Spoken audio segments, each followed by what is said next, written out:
the next speaker that I want to introduce to you is someone on the group level who has an interesting literature format for their group, and that group started meeting virtually. And I want to introduce Ali B from New Jersey. Thank you, Wilvina. My name is Ali, and I'm a recovering addict. Thank Des, speaking, sharing. I'm definitely grateful to be here. I'm a grateful member of Narcotics Anonymous, and before I get to the topic, because I think every function we do in Narcotics Anonymous, it should have to do with not my story, but just my experience. I just turned 30 years old in July, and I celebrated 6 years clean last week. I haven't left Narcotics Anonymous since I got here with that clean date, and it's because of the very things like what we're doing right here, right now. I came in. It's funny, Wilvina. I was thinking, I'm like Lazy Susan, and then I ran a search too, and I was like, that's so sick. Like, that is so creative. Like, if the Zoom call ended today, it just showed me another super conventional way to get resourceful here in Narcotics Anonymous by using something so practical. My mom used to use those things, and I haven't left since I got here. And it's cool. Like, I believe I'm a member of a worldwide fellowship. I don't claim an area.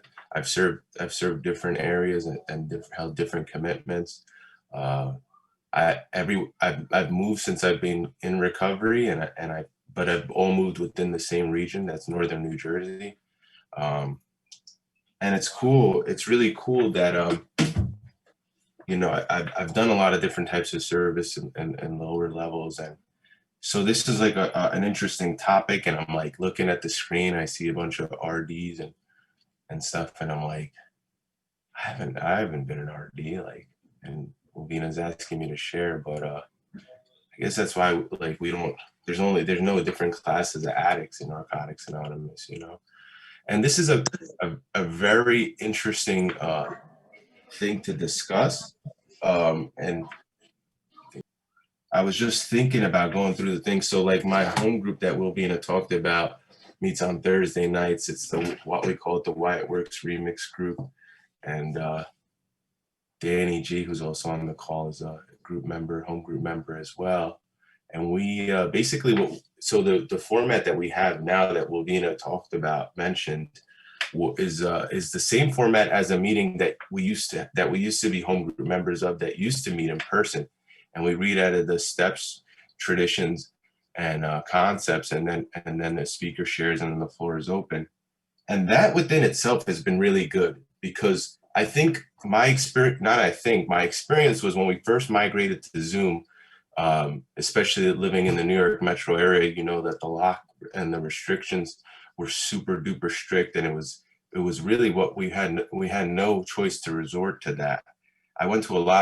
What I experienced was that we created just mad meetings, like mad groups, like tons and tons of groups, and people were just meeting, and I was, going into these different meetings. Oh, there goes Jeff. Oh, hey, Jeff. And there was just like mad meetings, and I would go into meetings, and there was a message being carried, but in the group IP, it talks about an efficient primary purpose, right? And there was a message being carried, but it was just like a lot of storytelling, and me and my close friend and my significant other, and two of my close friends and my significant other we were just like, oh, like we were just so frustrated. So I was like, what we need to do is really get with some substantial.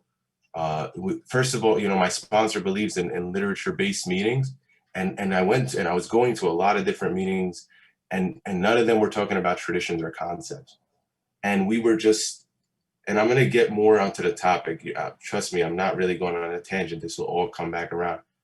I was like, we're on this virtual platform now, and we can reach anybody in the world, and anybody in the world can participate. I want to hear as many different experiences and perspectives on traditions, steps, and concepts as possible. We should be discussing this stuff. Like, there's a time and place for, let's read the just for today and go and share about it. That's cool. Different strokes for different folks. I don't necessarily prefer that. I'm not poking holes in it. I'm not shooting it down. I just prefer sticking to the nuts and bolts of Narcotics Anonymous, you know? And so we did this, and then we took, and this is in relation to the topic, we talked about, and this wasn't nearly as organized as it probably sounds like I'm articulating right now. It kind of just went on the fly and really naturally developed into something really beautiful. We took the 9 p.m. Eastern Standard Time slot because we discussed that it would be 6 p.m. on the West Coast. So the earliest it would be 6 p.m. So that's feasible for West Coast and everybody in other time zones in between. So like those things have happened. I don't usually share this, but it's relevant to this commitment. I've been on the phone line for like 4 or 5 years now. I got a call since it was a guy, he calls me up and he goes, "Hey, Ali, I got your number." I'm like, "Hey, what's going on?" And he's like, what did he say? "My probation officer told me to call you. And I need help." And I was like, "Okay, well, I'm your guy. What do you need help with?" And he was like, "Well, I'm on, I think he said he was either on, he was on probation." And I was like, he's like, "I've been to prison, I'm on probation." And I'm like, "Okay." And he's like, I don't know if she's going to call you to check if I called." And I was like, "Well, I don't really know anything about that anyway." But he was like, I was kind of just playing stupid, but I was like, I was talking to him and I was like, "Have you used since you've been on probation?" And he was like, "Yeah, that's the problem. I can't stop using."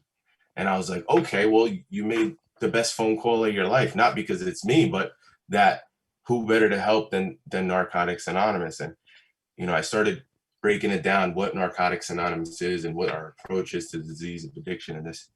And he was like, kind of just cut me short. And I mean, I'm sure if you're on the phone line, you've had this experience too.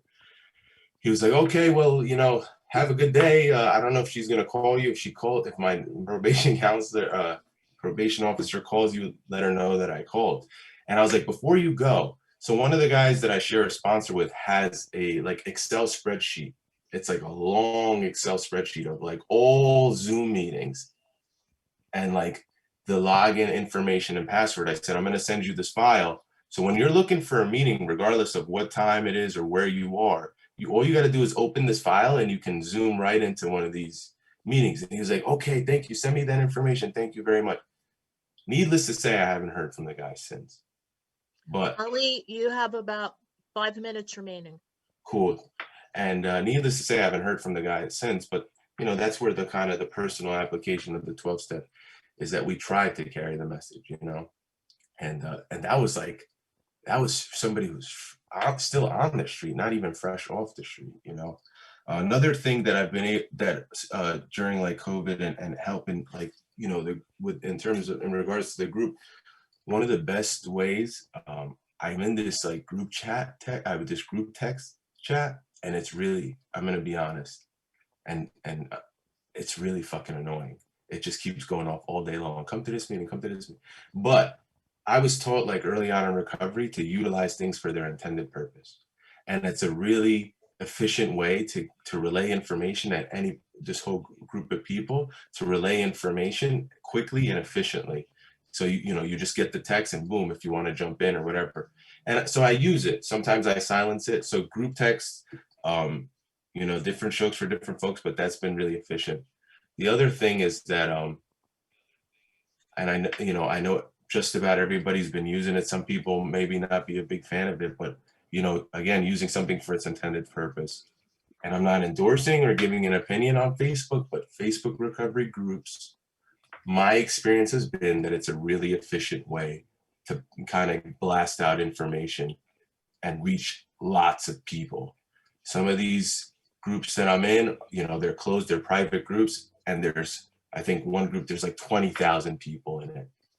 That's like a really efficient way. And then, lastly, definitely the phone. I got a call from somebody the other day who got my number from when we were still meeting in person. He's telling me he met me through, he got my number from somebody. I didn't even know who it was. It didn't matter. I texted him the Zoom information. But and the last thing I'll wrap it up with this is, listen, personally, I've been vigilant. I've been vigilant. I do tend to go out. Things had seemed to be getting a little bit better in this area. Now it seems like we're kind of reverting a little bit with the whole COVID situation. So I had been out here and there. I'm still, proceeding with caution and using vigilance. I'm not reckless. I'm not out for days and hours on end. But since I've been out, I have ran into members, and when I see them, one of the first things I say is like, "Hey, what are you doing?" They are out here. They're doing the in-person meeting thing, mostly outdoors. I've been to one in Pennsylvania, and one 10 minutes from my house. So 2 sessions of meetings since we've been locked down. Otherwise, I do everything virtually. I think it's one of the best things to truly happen to us. I do feel that. I know a lot of people disagree, but I know that, and I'm going to shut up. And I need, much like many of us, and this, it says that no addict seeking recovery need ever die from the horrors of active addiction. So the people that are yet to come, the people that are new, still need to, hear this message. And I know that we just gotta keep, trying. Like, it gets tough. This is a major challenge, but I think this is really, it's a really effective ways of communication, and it's a challenge, but I'm not giving up, Yeah, because thank you so much, Ali. And I also just wanted to mention, this group also not only has trusted servants from all over the U.S., but I think that this group was also looking for an area to join virtually, and that's actually something that's going to happen. It's going to be discussed later on, that there are groups who are looking to join virtual areas. So that actually is directly related to COVID. It's something that's in our future, if not our service structure.